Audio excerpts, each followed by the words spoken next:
My name is Emma Monroe, and if you told me 5 years ago that my biggest heartbreak would become the reason for my greatest success, I would have laughed. Back then, I believed in love, in partnership, in shared dreams. But love turned out to be my most painful teacher, and success, my sweetest revenge. I still remember that night in our luxury apartment, the sound of Ethan's laughter echoing from the balcony as he spoke to investors on the phone. He was confident, charming, and ambitious, the kind of man who believed the world owed him admiration. And I was the woman behind the scenes, the one burning midnight oil, refining the proposal that would make his company millions. "Emma, you worry too much," he said, walking in with that perfect grin. "You handle the details. I handle the big picture." The big picture. That was Ethan's world, where charm replaced skill and ego covered incompetence. But I didn't argue. I believed in us. I believed that my hard work was our future. The next morning, during the investor meeting, Ethan presented my AI model, word for word, as his own. I stood in the back of the conference room, frozen, as the investors applauded him. When the funding was approved, he kissed me on the forehead and whispered, "See, teamwork pays off." That was the moment something inside me cracked. I smiled for the cameras, but deep down a voice whispered, "He didn't just steal your idea. He stole your identity." It would take betrayal, humiliation, and complete loss before I'd realize that losing him was the best thing that ever happened to me. Because one day soon, Ethan Blake would walk into a boardroom, and the $125 million contract he was desperate to win would be sitting on my desk. The morning after the investor meeting, Ethan was already trending on business news sites, young innovator behind breakthrough AI model. My model, my months of work, and all he gave me was a smug smile and a bouquet of lilies. That day, something in me shattered completely. I sat on our balcony staring at the skyline, the city lights blurring through my tears. I had given him everything, my ideas, my time, my trust, and he had turned me into a ghost in my own story. When I confronted him, he didn't even flinch. "Emma," he said casually, swirling his drink, "you're good at what you do. But let's be honest, people invest in me, not spreadsheets." Those words burned deeper than any betrayal. That night, I packed my bags while he slept. No screaming, no drama, just quiet resolve. I left behind the apartment, the life we built, and the woman who needed his approval. For the next few weeks, I crashed on my friend Lena's couch, staring at my half-finished code and the non-disclosure agreement that kept me from exposing Ethan. The humiliation haunted me. But beneath the pain, something new began to grow: determination. If Ethan wanted to build an empire on stolen work, fine. I'd build one better from scratch on my own terms. Because one day, I'd make sure the world knew who truly created that technology. And when that day came, he wouldn't just lose his company. He'd lose his pride. The first month after leaving Ethan felt like walking through fog. No direction, no peace. Just silence filled with memories I didn't want. But one sleepless night, sitting at Lena's kitchen table, I opened my laptop and stared at the old prototype code, the one Ethan had stolen and butchered for investors. This wasn't built for greed, I whispered to myself. It was built to help people, to predict security breaches in hospitals before they happened. Ethan only saw money. I saw potential. So I started over. New name, new goal, new me. For weeks, I coded until sunrise, living on coffee and instant noodles.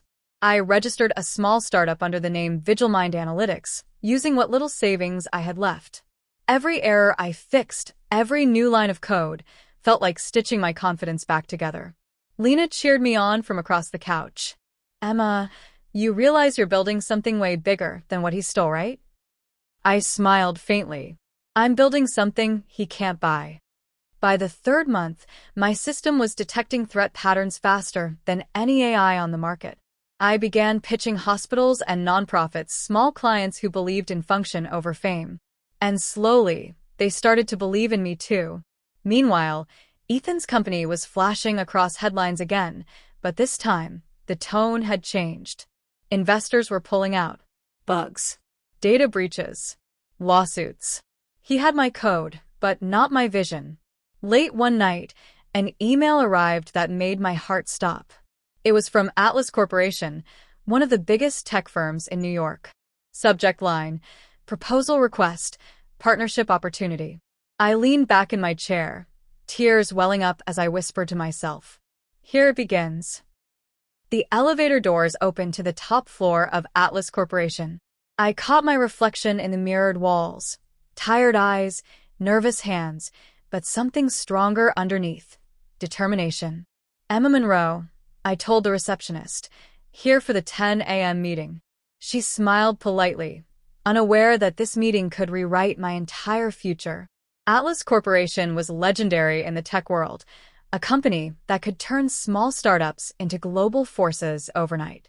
Their VP of Operations, Noah Grant, was the man everyone talked about, a quiet visionary with a reputation for spotting real talent. When he entered the room, I froze. He wasn't what I expected.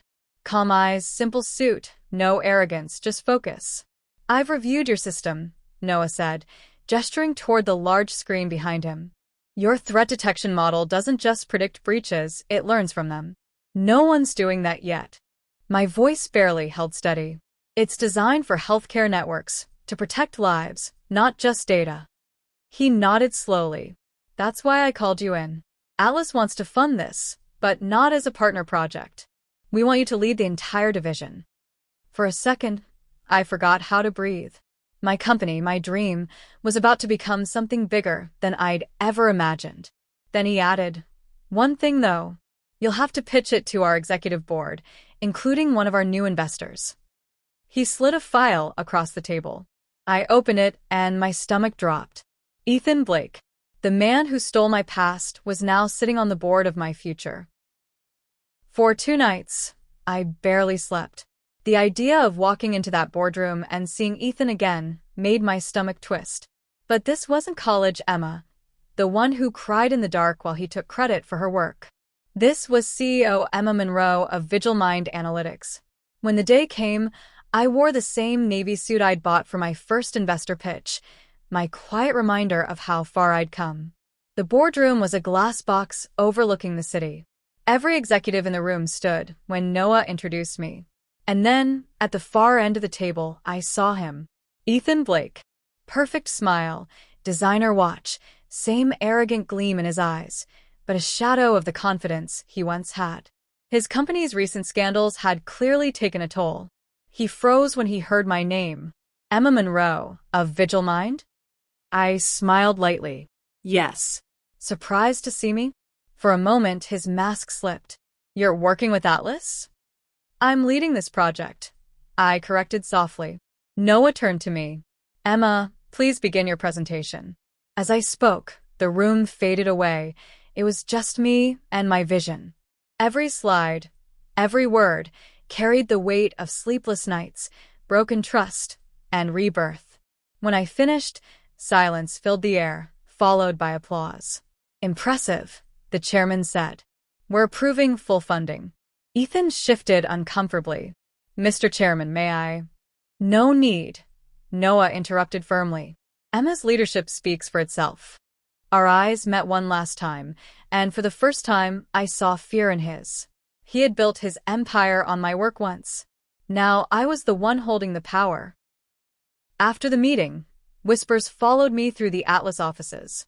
A few executives stopped me to congratulate me, their polite smiles barely hiding curiosity. They all knew who Ethan Blake was and what it meant that I had just outshined him in his own arena. Later that evening, Noah called me into his office. Emma, he said, closing the glass door behind us, I won't pretend I don't know the history between you two. But if you're uncomfortable working on the same board, we can make arrangements. I shook my head. No. Let him stay. I want him to see what integrity looks like. Noah smiled faintly, a mix of respect and caution. Then let's make sure you have everything you need. We're launching your division next month. It'll be called Vigilmind Labs, your team, your rules. For the first time, I allowed myself to breathe. My dream, once dismissed as naive, was now being built with the resources I'd only imagined having. But peace didn't last long. 2 weeks later, I received a message from an unknown number. "Ethan, we need to talk." "You're playing with fire, Emma." I ignored it. But then an email arrived, a leaked article draft hinting that VigilMind's code had been partially stolen from Blake's systems. Classic Ethan.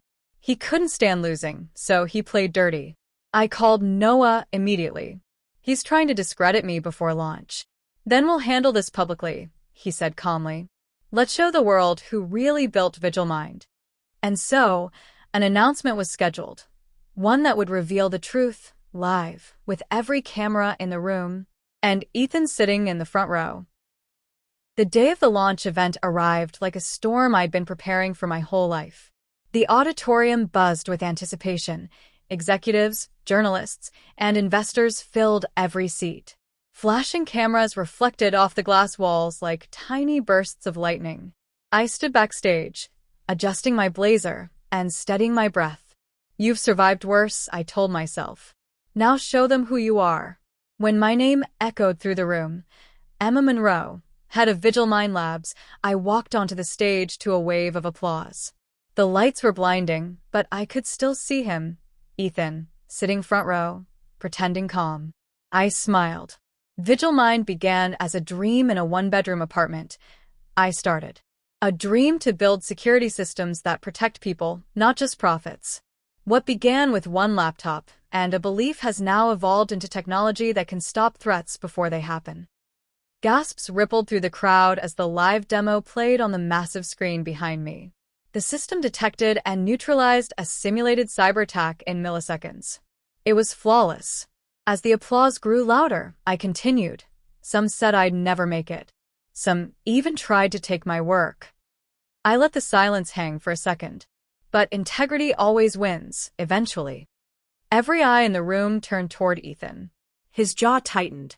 After the presentation, reporters swarmed. "Emma, how does it feel to have revolutionized cybersecurity?" one asked. I smiled for the cameras. "It feels like justice." That evening, VigilMind Labs trended across social media. Investors called nonstop, and the company's valuation tripled overnight. And somewhere in that crowd, Ethan finally realized he had lost to the woman he once said would never succeed. Within weeks, VigilMind Labs became the new gold standard in corporate cybersecurity. My inbox overflowed with partnership offers, investor meetings, and invitations to conferences around the world. For the first time, I felt what true validation meant, not through praise, but through purpose. Everything I had worked for was finally real. But fame attracts shadows. One morning, Noah called me into his office. His expression was tense. "Emma, you need to see this." On the screen was a blog post titled, "VigilMind Built on Stolen Code? Whistleblower Claims CEO Hid Key Data." My heart stopped. Attached were screenshots, twisted versions of my old prototypes, edited to make it look like I had stolen from Blake's systems. Ethan's fingerprints were all over it. I clenched my fists. He won't stop until he destroys me. Noah leaned forward. "Let him try. We'll respond officially with proof." We prepared a full technical report showing time-stamped files, legal registrations, and version histories proving that VigilMind's core AI existed long before Blake's systems touched anything. But the damage had begun. Social media exploded with speculation. Journalists called nonstop. Late that night, I sat in my apartment staring at the glowing skyline. My phone buzzed again, an unknown number. "Ethan, you wanted to play in my world, Emma. Now, let's see if you can survive it." I took a deep breath, steadied my shaking hands, and whispered to myself, "I've faced war, betrayal, and humiliation. I'll face this too." The next day, I walked into VigilMind Labs determined, not to defend my name, but to end Ethan's influence for good. By the time I reached the office the next morning, every major news outlet had picked up Ethan's false allegations.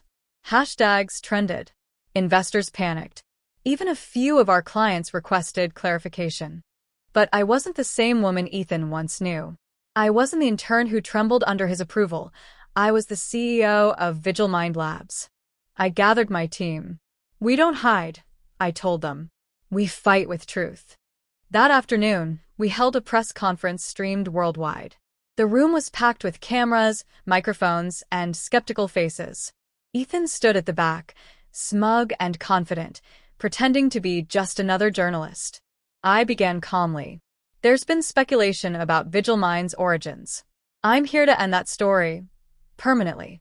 The screen behind me lit up, displaying a chronological archive of my source code history. Every version, every timestamp, every patent filing, all verifiable through blockchain signatures. Gasps filled the room as each document appeared. Vigil Mind wasn't built on theft, I said. It was built on sleepless nights, personal sacrifices, and integrity, something money can't buy. A reporter raised his hand. Do you know who started these allegations? I met Ethan's eyes directly. Yes. And he's in this room right now. The crowd turned as security escorted Ethan forward, cameras flashing. Noah stepped beside me, revealing legal documents, proof of Ethan's extortion attempts, his falsified emails, and payments to fake whistleblowers.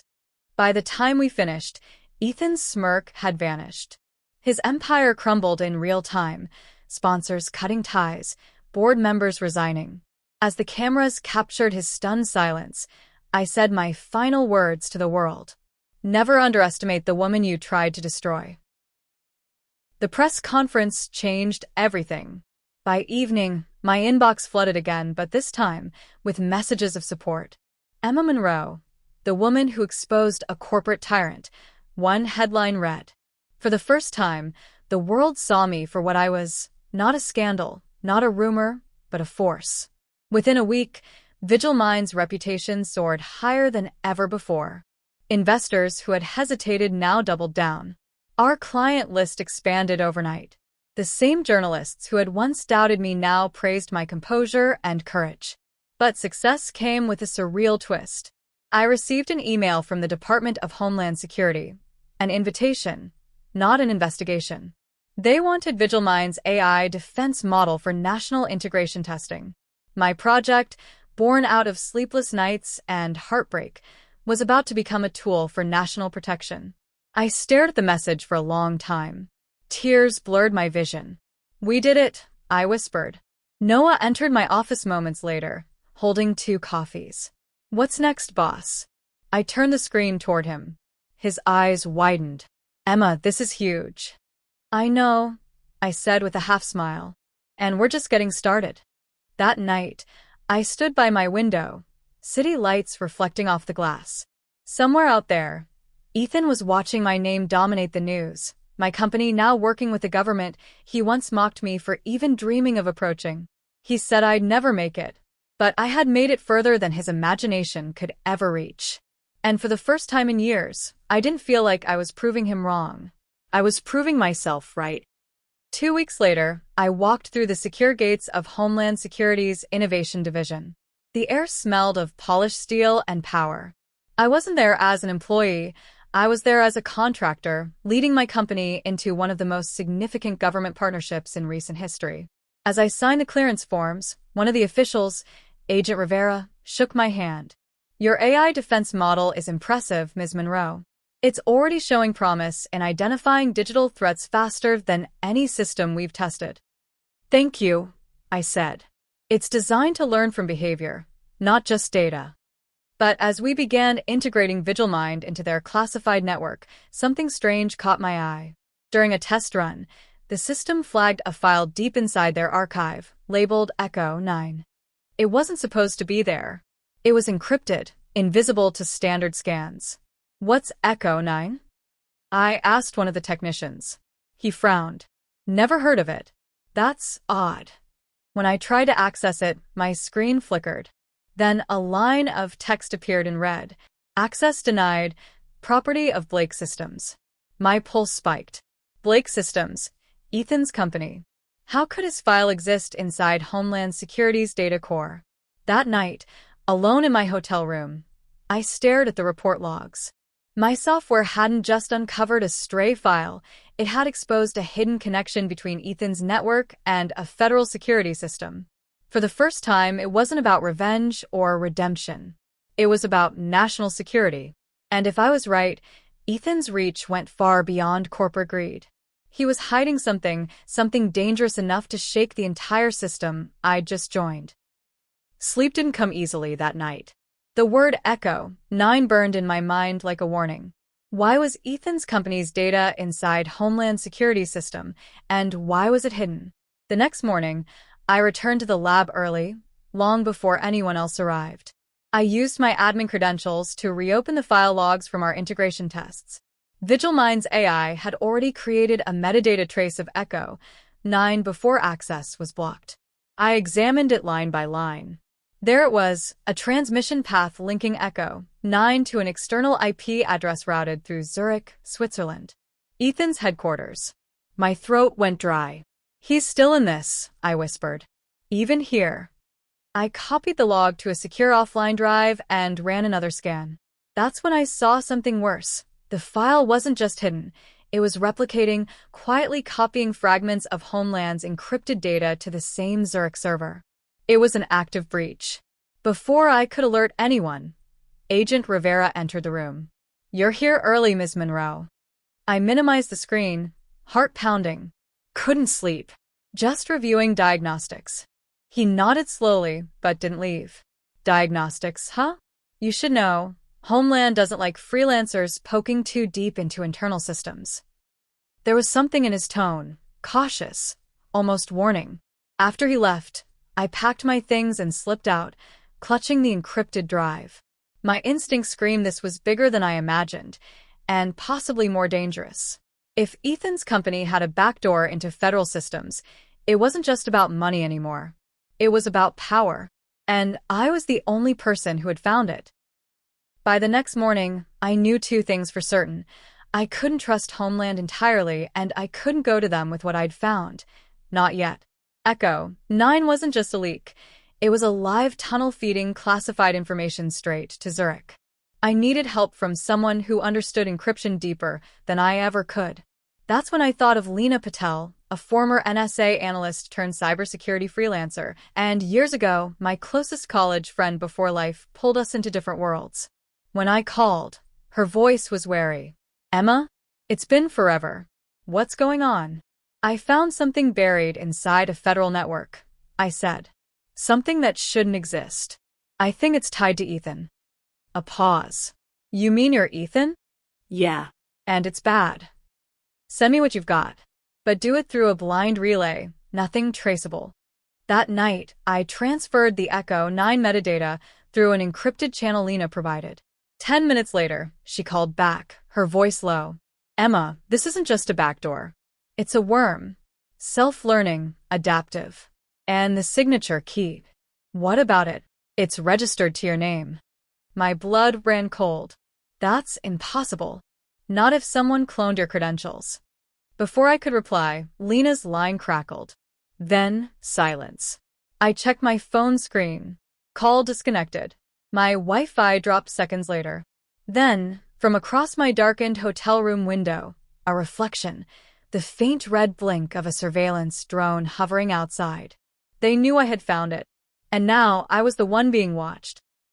I didn't go back to my hotel that night. I booked a room under a false name on the other side of the city and powered up a burner laptop. The files Lena had decrypted before the call dropped were still on my secure drive. Opening them felt like lighting a fuse. Echo 9 wasn't a normal worm. It was a covert surveillance system, hidden inside government infrastructure, designed to collect behavioral data on citizens, not threats. And the authorization key? It bore my digital signature. Ethan had used my old research, the prototype I'd abandoned years ago, twisted into something monstrous. He had built an empire out of it, selling security solutions to the same agencies he was secretly monitoring. I messaged Lena through an encrypted chat. "If you can read this, I'm alive. Don't call back." Then I received an anonymous email. "Stop digging, Emma. You have no idea who you're up against." No name. No address. Just a video attachment. I hesitated before pressing play.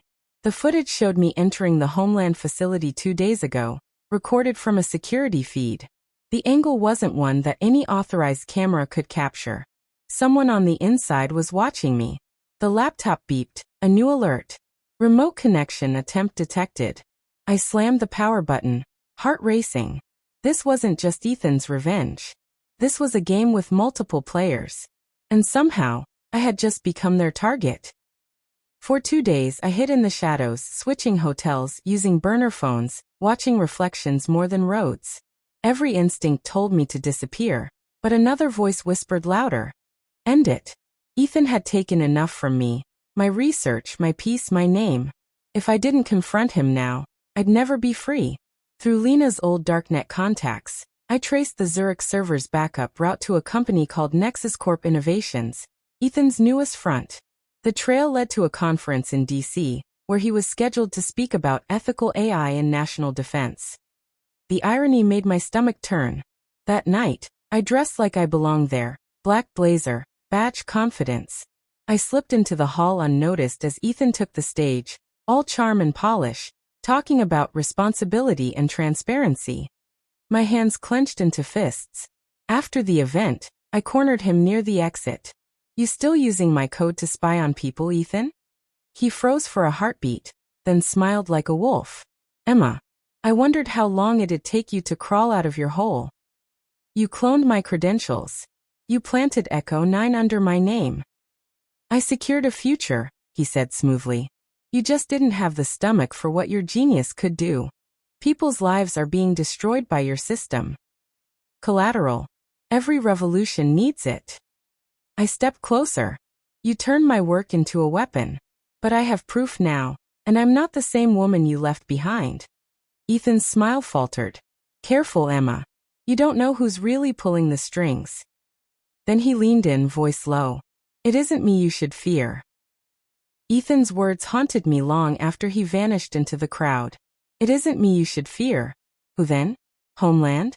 The tech corporations funding his projects? Or the faceless committee that always seemed to control the narrative? Back in my room, I accessed a secure cloud drive Lena had once hidden from government scans. She'd left me one last message, dated only hours before her line went dead. Emma, I was right. Homeland isn't stopping Ethan. They're protecting him. There's a shadow division inside the agency called Division X.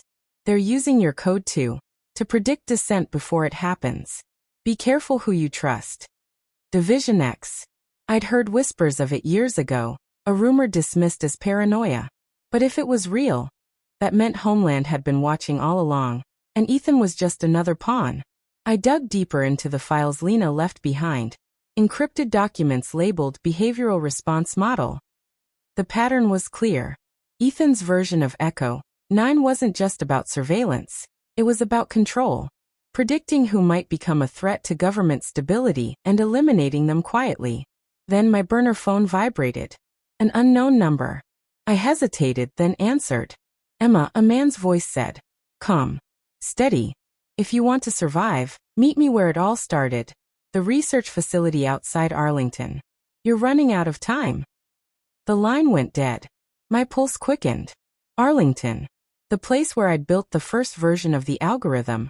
The birthplace of all this chaos. If Division X existed, that's where I'd find the truth. The Arlington facility stood like a relic of another life. Its tall iron gates twisted with rust, the research wing windows shattered. This was where my career began, and where my conscience died. I parked far from the main entrance, flashlight in hand, every step echoing off concrete corridors lined with faded security posters. Dust coated the glass walls of my old lab. My name still faintly etched on the door, Dr. Emma Harlow, lead systems engineer. Inside, a single monitor flickered to life. I froze. Someone had powered the facility remotely. Welcome back, Emma. A voice said from the speakers. It wasn't Ethan. It was deeper, colder. Who are you? Division X. We've been expecting you. My chest tightened. You're behind this. You used my research. You misunderstand, the voice replied. You created Echo 9. Ethan only perfected it. You were the beginning, and now you'll help us complete it. No. Iwisparat. Never again.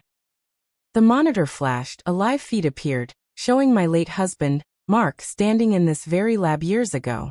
I hadn't seen that footage since before his death. The voice continued. He wasn't a victim of an accident, Emma.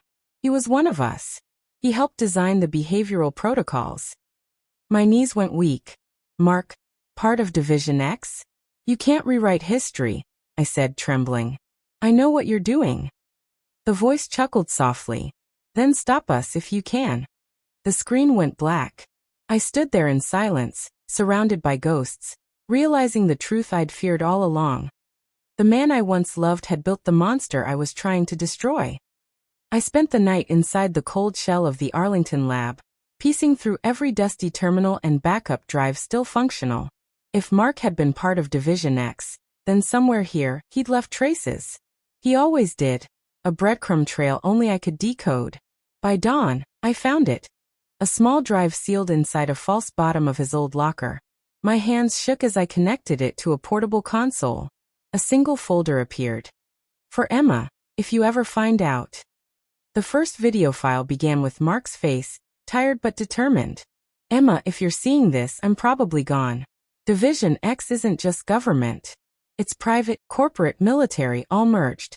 They're building predictive warfare, not to stop threats, but to control the world before threats even exist.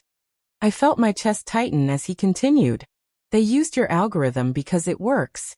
It can anticipate behavior better than any system before it. I joined them thinking I could keep you safe. But I was wrong. They'll never stop until they have you. The next folder contained classified documents, Homeland contracts, biometric data, tracking lists of civilians flagged as potential disruptors. My blood ran cold. Every person listed was someone outspoken, journalists, activists, researchers, all quietly disappeared over the past year. And then one final file, encrypted with my personal cipher, one only Mark and I knew. Inside 3 words. Trust no one. Tears blurred my vision. The man I thought betrayed me had died trying to protect me. But if what he said was true, then Division X's reach was far deeper than I'd ever imagined. The morning sun filtered weakly through the broken windows of the Arlington lab as I copied Mark's files to an encrypted drive. Every document I read made my stomach twist tighter. Division X wasn't just predicting crime. They were manipulating outcomes. Arrests, elections, even wars, all influenced by behavioral data harvested from millions of unaware citizens. I had to expose them. But first, I needed a safe connection.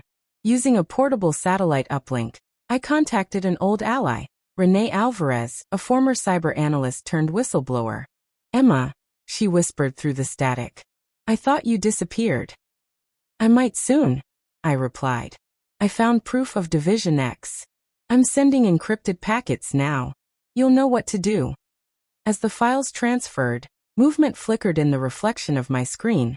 Black SUVs rolling into the parking lot outside. My pulse spiked. They found me, I hissed. Cut the signal. Renee urged. Get out now. But it was too late. The feed froze, interference flooding the uplink. Boots hit the pavement outside. I grabbed the drive, shoving it into my jacket, and sprinted toward the emergency exit. Gunfire shattered the silence. Sparks rained from overhead cables as I ducked behind a console. My old security clearance still worked. The back corridor door beeped open just as a flashbang exploded behind me. I ran through the tunnels leading to the old subway extension beneath the lab. My lungs burned, my arm bleeding from debris, but I kept moving. When I finally surfaced miles away, I pulled out my phone. Its GPS already jammed. A text flashed on the dark screen. We see you, Emma. Division X was no longer watching from the shadows. They were hunting. I ditched my car on a rural highway outside DC, buried my phone in a drainage ditch, and walked into the woods until I reached an abandoned ranger station I'd used during field tests years ago. I had to vanish, not hide. Vanish completely. Using tools from my emergency go bag, I swapped IDs, burned spare documents, and activated an untraceable laptop powered by a modified satellite node. Every move had to look random. Division X predicted patterns. I had to become unpredictable. The encrypted drive pulsed with red light as it synced offline. I opened the last file Mark had hidden. A data set labeled Project Ether. The more I read, the sicker I felt. Division X wasn't just manipulating global events. They were building behavioral profiles of every U.S. citizen, merging social data, health records, and classified defense networks. They called it preemptive order. I knew I couldn't take them down alone. I needed allies. Through a secure Tor relay, I reached out to Renee again using a ghost line protocol. Renee, it's Emma. I'm off-grid. I need your help to leak this, quietly. Her voice trembled through the static. Emma, they've already traced the Arlington signal. Homeland raided my apartment this morning. I barely escaped. The line went silent for a long moment. Then she whispered. They're not just covering their tracks. They're rewriting the narrative, painting you as a domestic threat. I felt the air leave my lungs. They want me erased, I said softly. No, Renati Blaith.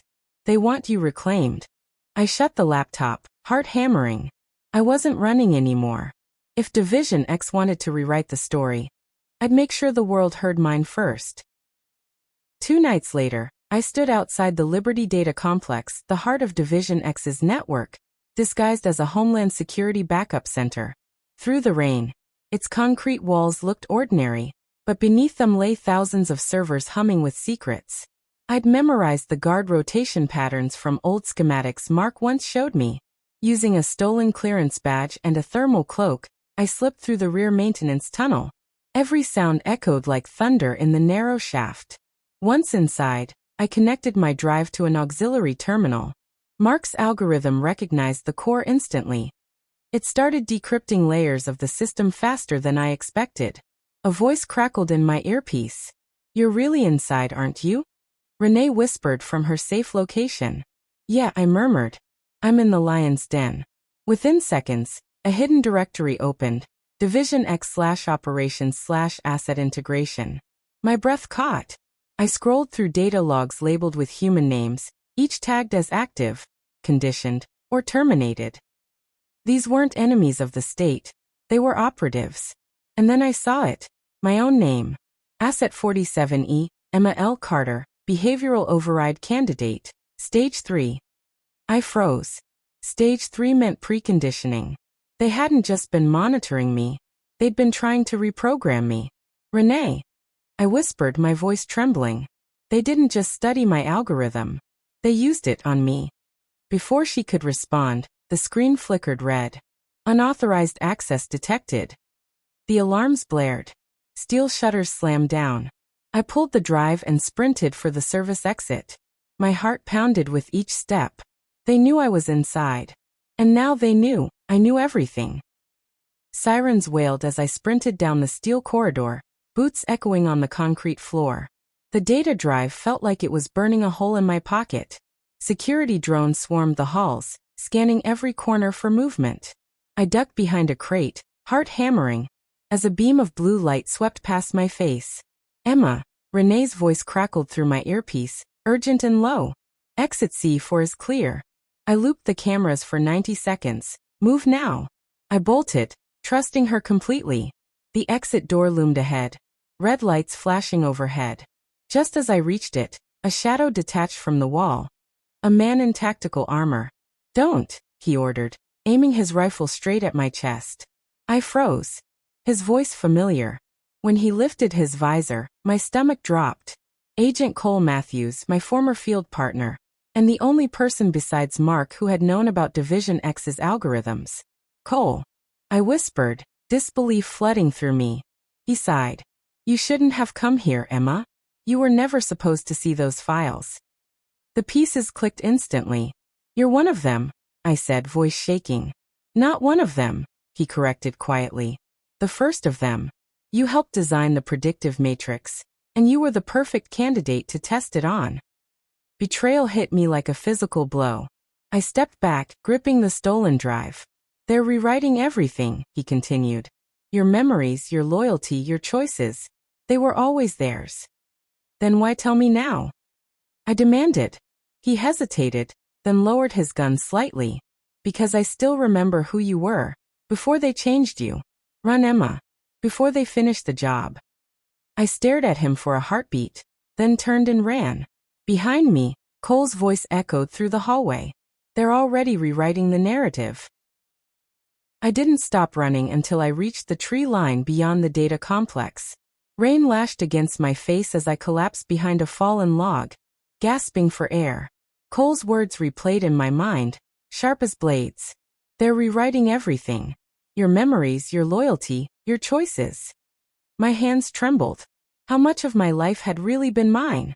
Hours later, I found shelter in a half-collapsed barn on the outskirts of Arlington. I booted my encrypted drive again, hoping for proof, something that could separate fact from fiction. Inside one of the hidden directories, I found a file labeled Carter_sequence_log. When I opened it, I froze. It contained footage of me, dates, timestamps, medical notes. I watched as I sat in a sterile white room, electrodes attached to my temples. My voice in the video was calm, almost detached. Initiating memory overlay protocol, a male voice said. Then my recorded self spoke. Target narrative accepted. Emotional suppression successful. My stomach twisted. It wasn't just surveillance, it was conditioning. They hadn't only studied me. They'd used me to perfect their control algorithm. I wasn't just an analyst, I had been the experiment. Renee, I whispered into my transmitter. I found proof. They rewired me, my memories, my identity. Everything. Static crackled. Then her voice came through, soft and fearful. Emma, you need to stop digging. You were part of Project Eden, the prototype. You volunteered. I felt the world tilt beneath me. That's not possible. I'd never. But before I could finish, another voice broke through the line, deep, cold, and eerily familiar. Welcome back, Asset 47E. We've been waiting for you to remember. The signal cut out, and in that single second I knew, they had just found me again. The voice echoed in my mind long after the transmission ended. Welcome back, Asset 47. The rain outside the barn had stopped, but inside me, a storm was raging. My pulse pounded as fragments of forgotten memories began flickering behind my eyes. Flashes of sterile labs, whispered commands, and faces hidden behind glass. I grabbed my head, trying to stop the flood, but it was too late. Images poured through. Me signing a contract at 22, surrounded by Division X executives. The promise of a classified AI development program, meant to predict human behavior for national defense. Back then, I believed I was protecting lives. I hadn't realized I'd signed away my mind.